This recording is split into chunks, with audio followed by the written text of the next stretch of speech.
So our first speaker for today is the first Chief Master Sergeant of the Space Force, an office that only two people in the history have held. Between the Air Force and Space Force, Chief Towberman has 33 years of experience in the military, which culminated in standing up the Space Force and holding its highest enlisted position, standing up a new service, and trailblazing the definition of what it means to be a guardian. Facing unique challenges along the way, developed Chief Towberman to a strong leader who has unique perspective to bring to COGS Forum. Let's make some noise for the first Chief Master Sergeant of the Space Force, Chief Towberman!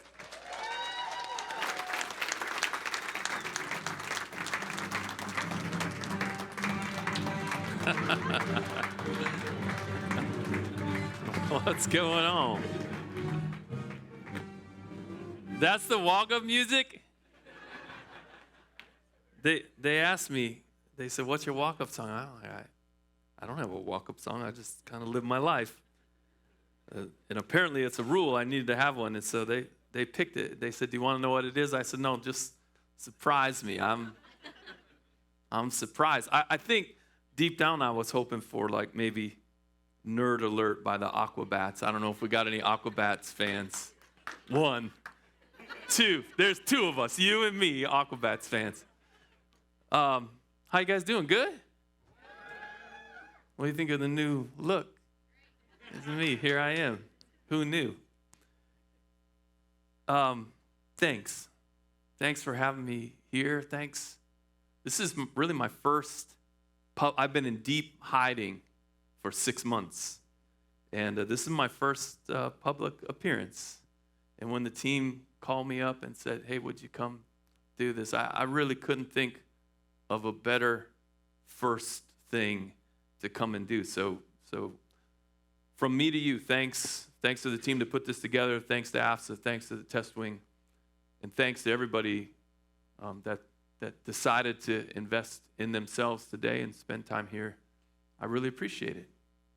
So they talked, and you can Google me since I'm internet famous, and you can read all kinds of stuff, but some of it's true. But let me introduce me to you with some things that maybe aren't on the interwebs. I remember my brothers and I, we were living in the double wide with our mom, and she worked at a turkey processing plant. So this is a long time ago because I'm super old, right? Now, anybody here ever eat a turkey hot dog? Yeah, you ever eat one twice? It's not good, right? Like, I mean, hot dogs in general. But turkey hot dogs, now go back in time 50 years and think what a turkey hot dog tasted like then. It was horrible. But mom got a deal at her work. And she brings home this 20-pound box of frozen turkey hot dogs for us, because that's what she could afford. And my brothers and I, we had one of those hot dogs. We're not eating that. And thus began a 6-month standoff of my mom insisting she wasn't buying nothing else until we ate those hot dogs, and us insisting we would rather starve to death than eat those hot dogs. We won. Eventually, I think she threw them out. But man, so now you know my hot dog story.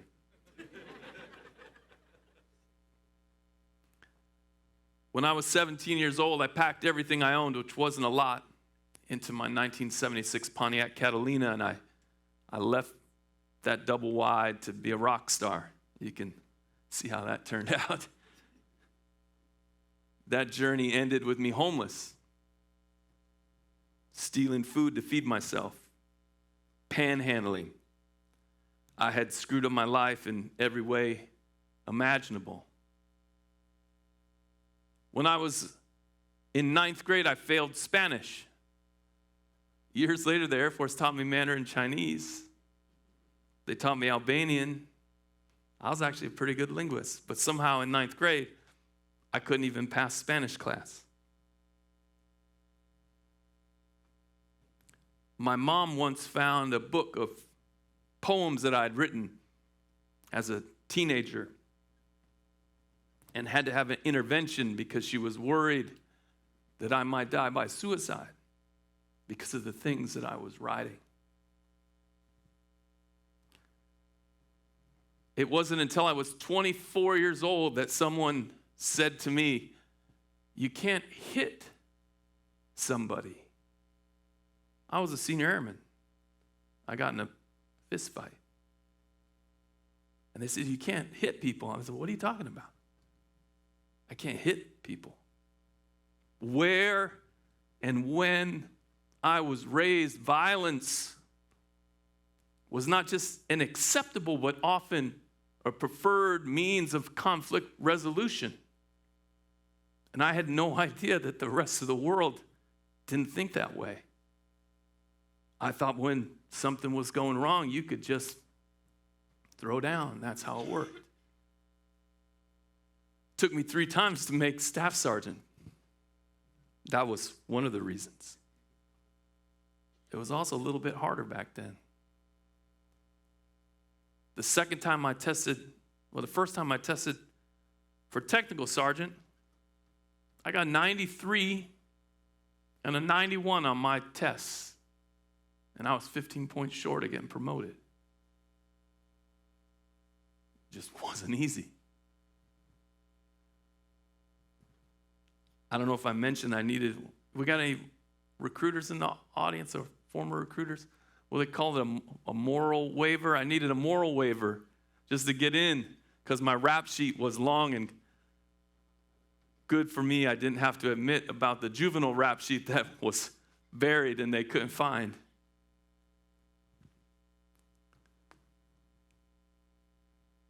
My first marriage, ended in a terrible divorce, which was at least half my fault.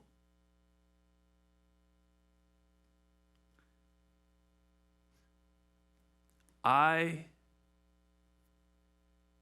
was in a meeting in the Pentagon. So this is pretty late in my career. I'm working for the Assistant Secretary of the Air Force.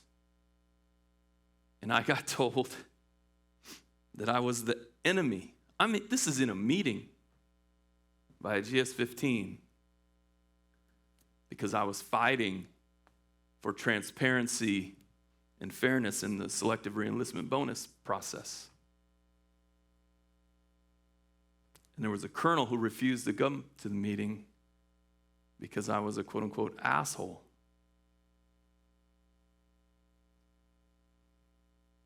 Leading is hard. Leading well is really hard. I mean, really hard. By the time General Raymond asked me to be the first enlisted member of the Space Force and to help him as the first Chief Master Sergeant of the Space Force, I had significant amount of experience. The Air Force had raised me through every level. I was a chief at the squadron, at the group, at the wing, at a NAF, at a MAGCOM. I stood up a numbered Air Force. I stood up a combatant command. And General Raymond and I were dual-hatted in our last jobs before the Space Force. We were the commander and the command senior enlisted leader for U.S. Space Command, which we stood up. I had worked for the assistant secretary like I talked about, and I'd watched the Chief Master Sergeant of the Air Force pretty closely, and Khalif Wright and I are great friends. And so when they asked me to do this for the Space Force, I knew what I was getting into. I thought I did.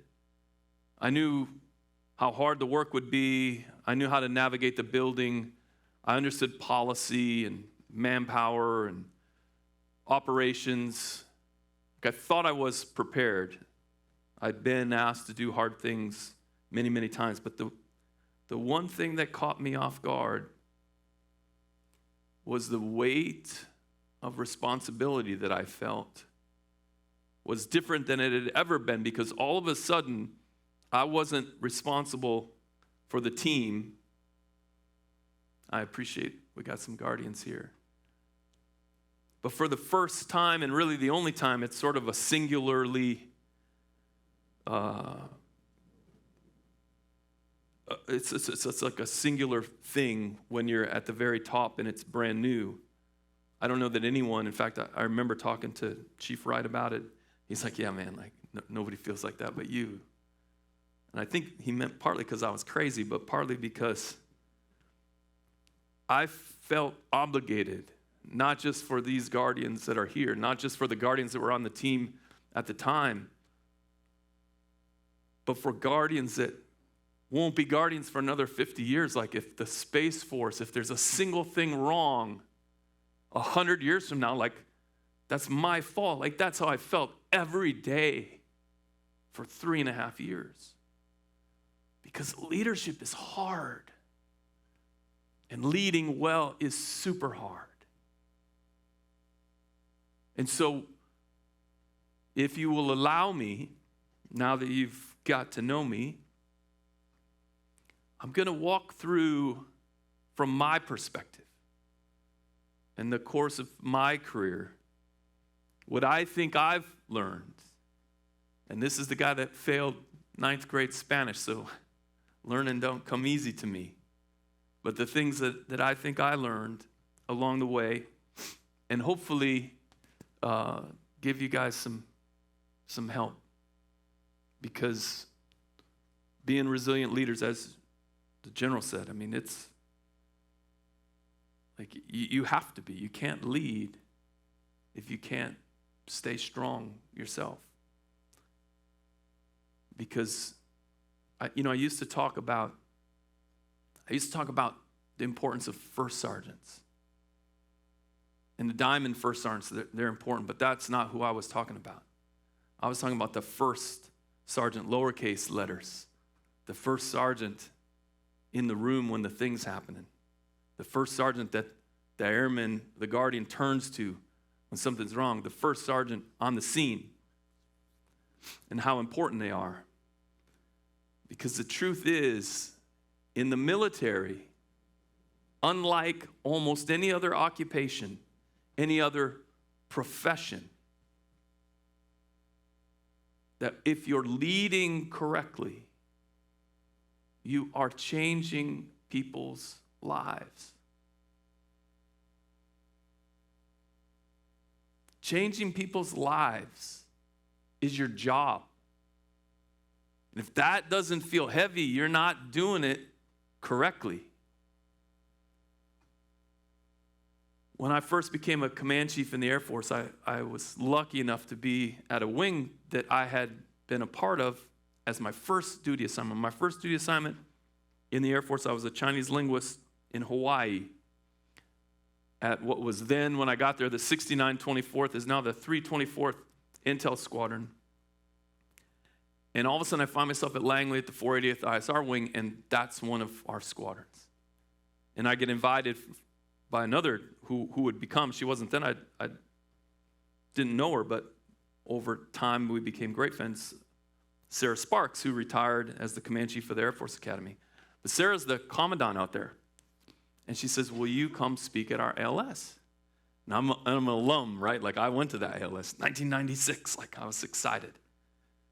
But I hadn't been to Hawaii in 17 years. I left as a staff sergeant in 1997, and now it's 2014. And I go out to Hawaii to speak at ALS and visit the team. And I get to build it, and there's a note.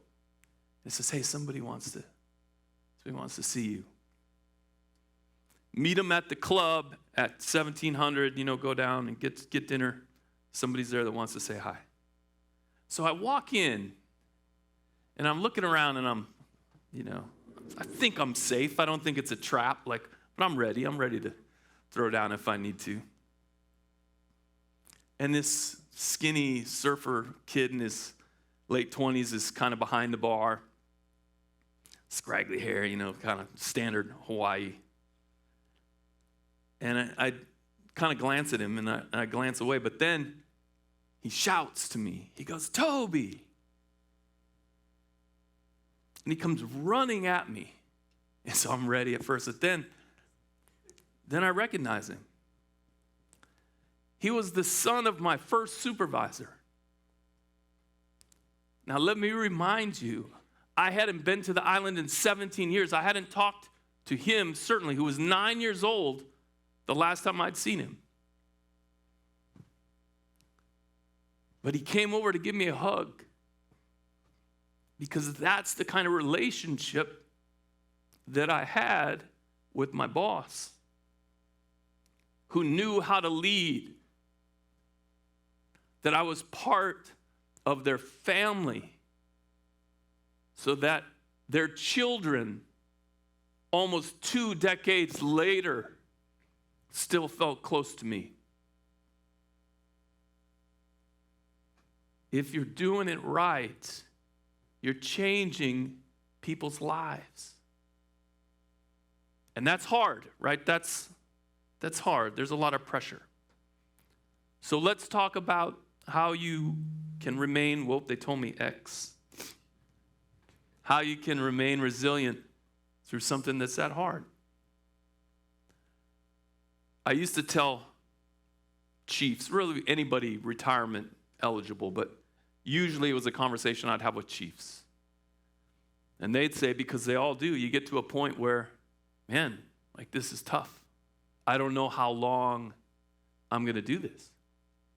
Especially if you're a young chief. This is an interesting statistic. The faster you get promoted to E9 in the Air Force or Space Force, the data, this is longitudinal data for 3 decades, the sooner you retire. Why is that? Well, it's hard. That's part of the reason. Part of the reason is people get there and they never really thought about what they were going to do when they got there because they were focused on the wrong things. And we'll talk a little bit about that. But when the chiefs would come to me and say, I don't know how long I can do this, I would always tell them to be cautious and pay attention for the 4 B's. Boredom, burnout, bitterness, and broken. Physically.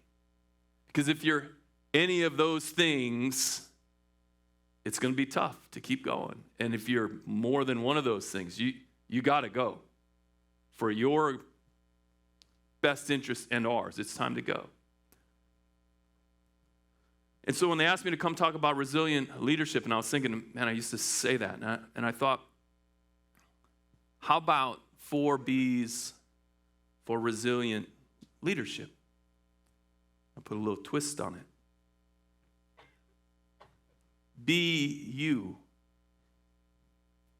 Be better. Be loving and loved.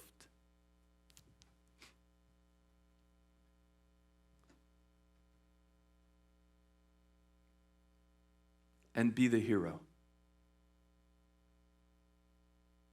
Be you. This is so important because let me tell you, it's hard enough to live life.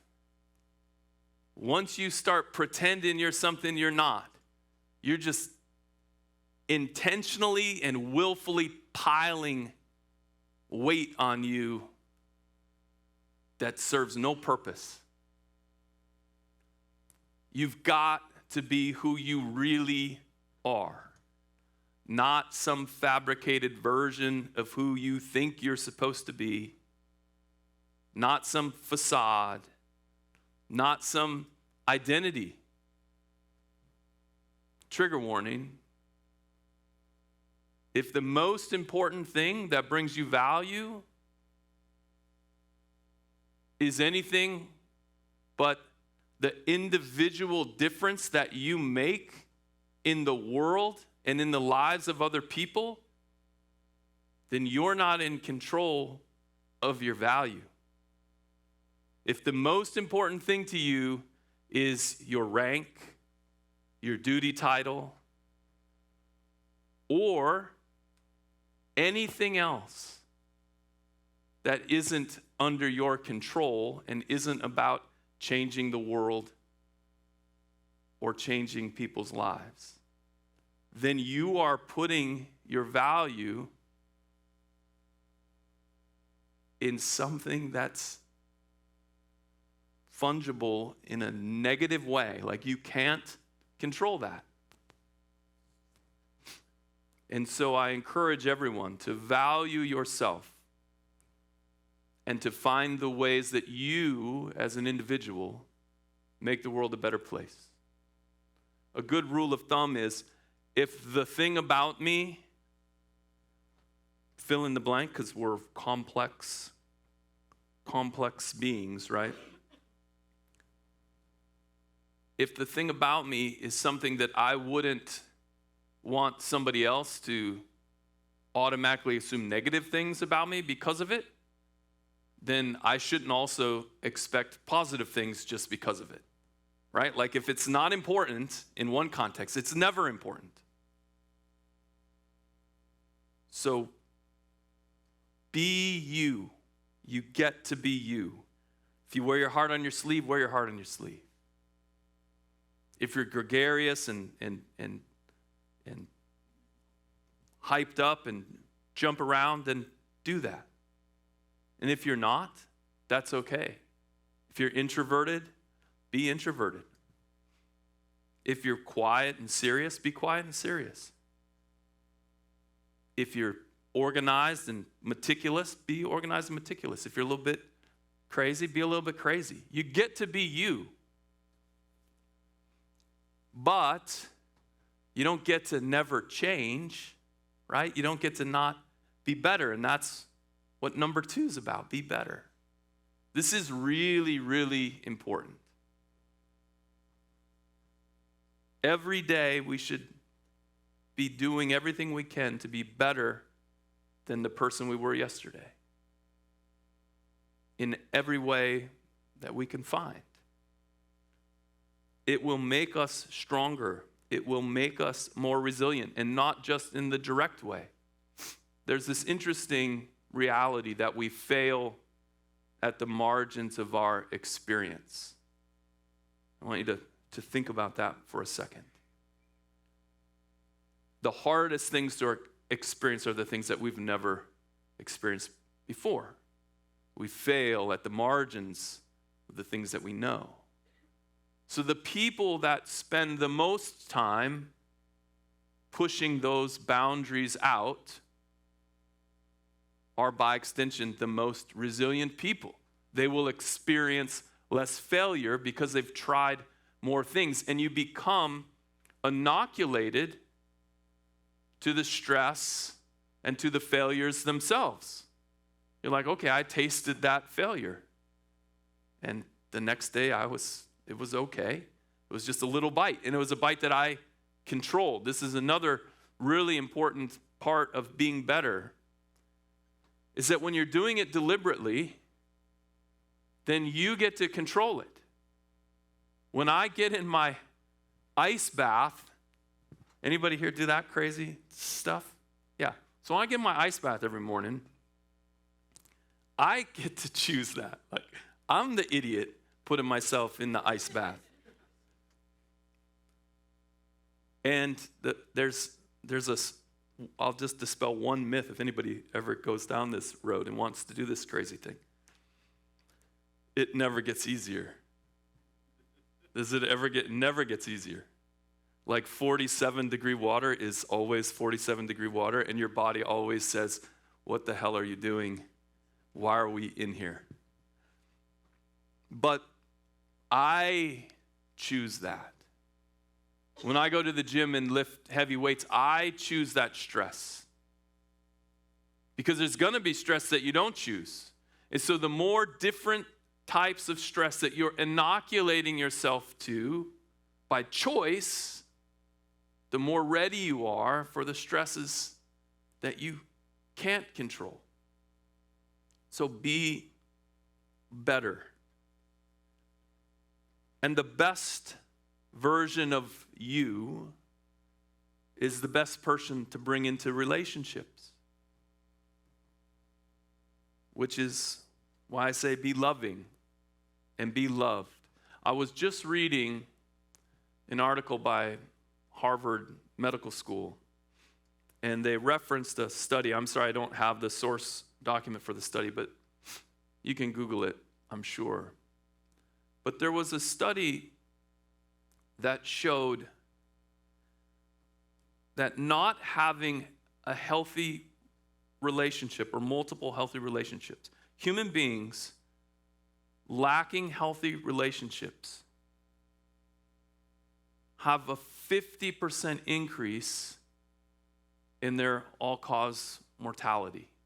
In other words, you are 50% more likely to die if you don't have healthy relationships or if you have unhealthy relationships. And to put that into statistical context, that's the equivalent of smoking 15 cigarettes a day or being morbidly obese or never exercising. Not having healthy relationships is literally killing you. That's what the data shows. So find, as General Garrity said, find those relationships. Make them real. And I promise you this, if you are in a relationship where someone is trying to change you back to be you, if somebody is unwilling to accept you for who you really are, be that an individual or an organization, that is the definition of an unhealthy relationship, and you have to break contact and you have to escape. You have to.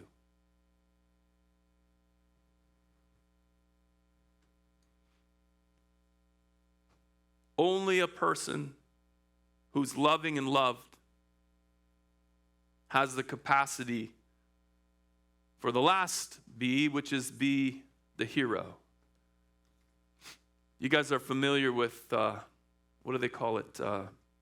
Main character syndrome, right? You've heard this. You hear this? Yes? No? So I won't get into the syndrome. I'm certainly not a mental health professional. But I'll say this, whether you're posting it on social media or not, we certainly are all the main character in our own story, right, of our lives. Like, we're the character in our life. What's another word for main character? Anybody? Protagonist. It's a great word, right? It's based on the Greek. Do we know any etymology freaks in here? Or I'm the only one, I'm the nerd, the linguist. So protagonist is the main, the primary actor, but the Greek word for actor actually comes from another word, to compete. The Greeks knew, like, life is a competition. It's never easy. It is a struggle. And so if you're the protagonist in your own life, in your own story, then you get to choose what kind of protagonist that is. And have we got any comic book fans in here? I'm a huge nerd back in the day. Make mine Marvel, by the way, for any DC losers. But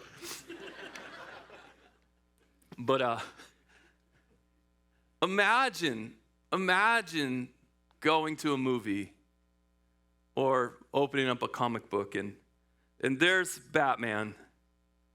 I'll pick on the DC guys. There's Batman. He's in the Batcave, and he's got his cowl on, right? He's just like, he's got his webcam on. He's in front of his computer. And, he's got his cape on, but he's in boxer shorts and slippers. And he's online trying to cancel Penguin through, tweets and social media jibes because Penguin is taking over Gotham City. And there's Batman choosing to sit at his computer and say, man, isn't this guy a jerk? We should all hate him. Instead of doing something. Like, who's going to watch that movie? Who's going to read that book? Or what if Batman was just standing in the square in Gotham going, look at how terrible everything is. Woe is me. I wish this would change. Like, no one would watch that movie. No one would read that book. We need to be the hero in the story that does something good. And almost always in the best books for someone else. Even in these one-off stories throughout time, Robinson Crusoe, Castaway, being in a relationship and having to have someone else to fight for was so important in that Castaway movie that they did what? They invented some way turned a ball into a person because nobody wants to see somebody just survive by themselves. That's not the protagonist that is successful. So be the hero. And that doesn't mean you have to leap tall buildings. Similarly to the 50% reduction in all-cause mortality that we talked about with relationships, helping others, benevolent behavior, changes us chemically, decreases cortisol. You do something nice for other people, and your brain, it triggers less stress. Do something nice for other people, and oxytocin levels rise. Be the hero and affect the things that are next to you. You can walk outside and pick up litter and help your resilience more than you can being Batman in his boxer shorts. So be you. Be better. Be loving and loved and be the hero. Those are the 4 B's to resilient leadership. And remember I told you that when I was a teenager, my mom found these poems. So since you're all stuck in this room, I want to read you a poem. It won't take long. Here I stand, breathing, in and out, in and out. I take a step. It's very small. In and out, in and out. Tomorrow, I can't see it. I can't feel it yet.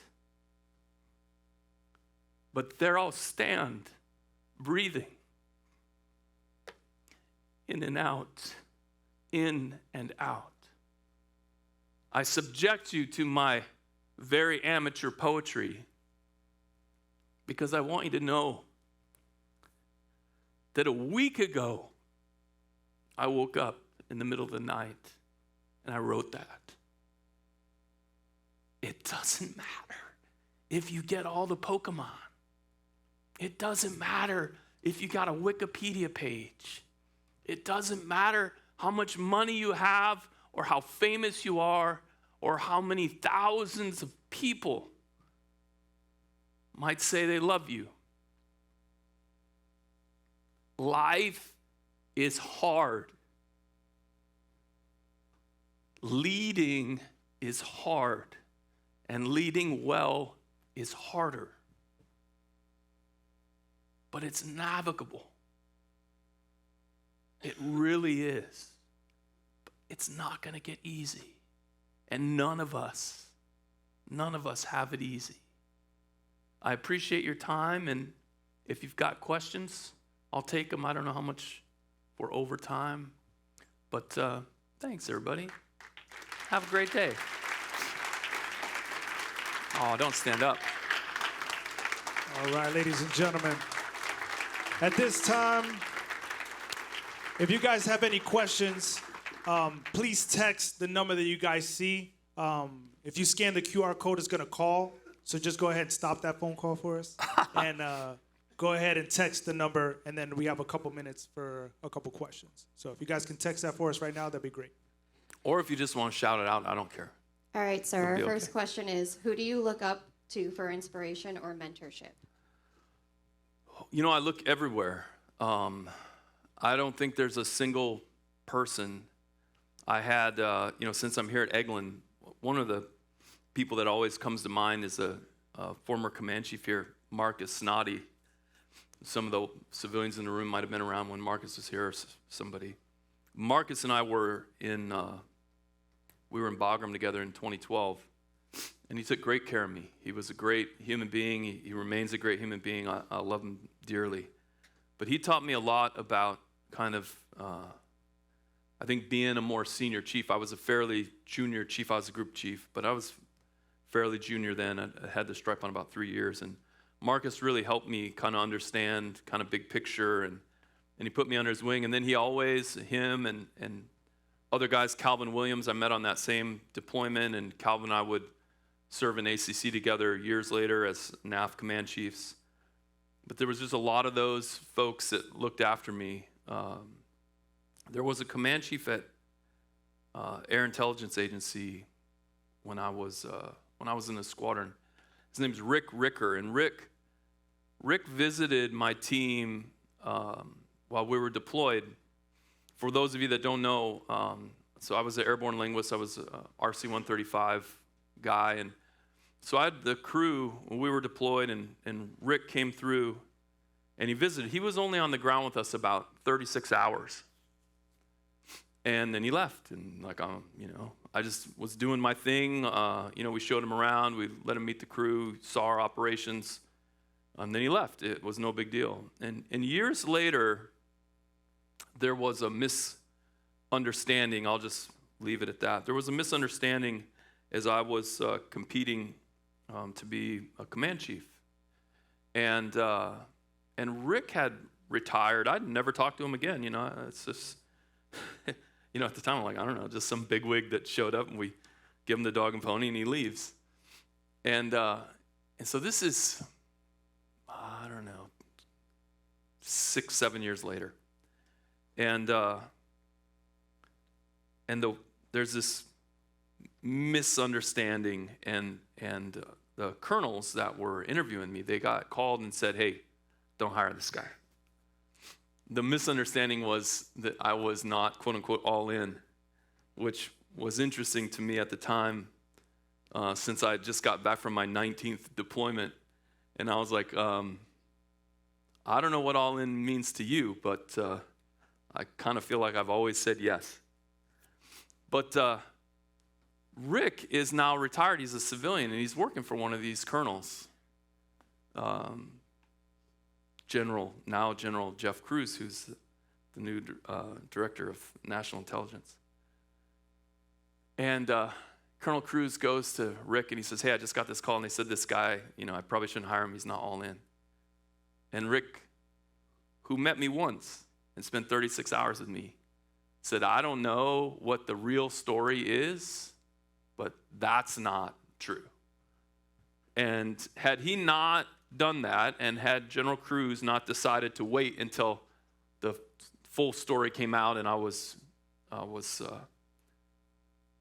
vindicated, I don't know. I probably would have gotten out of the Air Force, because I was pretty frustrated at what I was being accused of, which was very frustrating to me. And Khalif was another person that just gave me opportunity at a time when, when some people were telling me my Air Force career was done. and he said, hey, come to the Pentagon and help me fix some things. And so that was a amazing opportunity. I would say in general, enlisted, mostly chiefs, when I was younger, you know, other folks, but enlisted folks always mentored me well, and the officers that I worked for always gave me grace and allowed me to be me and gave me opportunity. It really was, and you need both of those things to be successful. But I was always very, very lucky to have good bosses that allowed me to be me and didn't expect me to be something else. And so later on, a lot of GOs that did that early on, a lot of colonels. And interestingly enough, if you look through the, I don't know, dozen or so officers that I worked for directly, I don't think there's a single exception. They all became general officers eventually, and 1, 2, 3, 4, 5 of them became 4-star generals. So I mean, I just was really lucky to have really great bosses. All right, so our next question. What or who do you rely on when the stress becomes overwhelming? My wife. Yeah. Rachel is, she's everything to me. There's no question. Yeah, she's fantastic. We lean on each other. Yeah. My cats. All right, based on what you've shared with us, it seems you've experienced a version of your rock bottom at some point. How did you make it through, and what you consider to be the worst season of your life? Yeah, so my first wife, divorced me from my best friend. It was kind of classic movie stuff. And it was hard on me in many, many ways. And in the middle of kind of the worst of it, I remember a very specific day. It was a Thursday. And I think, you know, some of you have gone through this. I think, especially for men, there tends to be a lot of kind of denial during the process, like, I can fix this, I'm going to fix this, I can fix everything, like, it's going to be okay. And you kind of really need, at some point, a cold glass of water on your face. And anyway, on this day, there was a trigger, I'll just say that. And I'd lost it. Like, I was seeing red. Truthfully, I had been drugged back to the worst version of who I ever was, and then multiplied. And I walked, we're living in England, I walked up to the pub, the Fountain Pub in Ely, Cambridgeshire, where every Thursday night for years, I lived in England for 9 years. Every Thursday night, I knew exactly who was in that pub. There was just a crowd, you know, regulars, it's how it worked. And I'll spare the details, but I was going to walk in that pub where I knew I would find this one person, and I was going to beat him to death. Like, that's what was in my head. And for some reason, he wasn't there. A place he had been at that time on Thursday, every Thursday for the last 9 years, on that day, he wasn't there. And I won't, well, you heard from the general about, you know, everybody's got their own spirituality. You guys can read into what you will. If you've ever been to Ely, has anybody ever been to Ely in Cambridgeshire? It's a beautiful cathedral there, and I lived right next to the cathedral. And so the cathedral grounds were on my way home, which after I I kind of snapped out of it a little bit when this guy wasn't there, but not enough. But on my way home, I just kind of sat in the park, and it sort of hit me that something needed to change. And, the common thread in all my problems is me. And that was really probably the biggest turning point for me in my whole life. And like I said, I've been homeless and in jail and all kinds of things, but that was a pretty interesting turning point. Thanks for bringing that up. Thank you for sharing that, sir. Let's end on a light note. What is your favorite comic book? Like specific, exact. I at home have a very good copy. Those of you that know comic books, I've got a very good copy of Amazing Adventures number 13, which was the first appearance of Beast with fur. So if you're a real nerd, you know that in the X-Men, the Beast didn't have fur when they started. He got fur in Amazing Adventures number 13.